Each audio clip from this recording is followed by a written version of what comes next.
Mga kapubri, mauni akong balay ha, bago pag-release.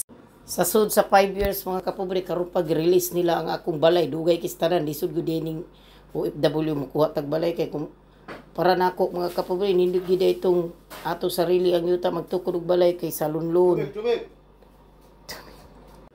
So pag gitaon mahuman mao pagsugod nila gina-repair pa ug wa na ko mangisog dito sa ilahang group chat.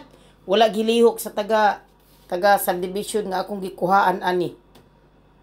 Na ako naka-realize jud ko mas may jud natin sa sariling yuta og dili magdata-data ka og yuta basta mukuha kag balay kay sa pagkuha kag subdivision lisod kaayo. Labi nang pobre ka sa pananan nila, dugay ka karelisan. Ug dili ka mangisog, dili sad nila lihokon. Daghang rason, daghang kayong kuti-kuti. Giyasulan ko sa akong balay oy.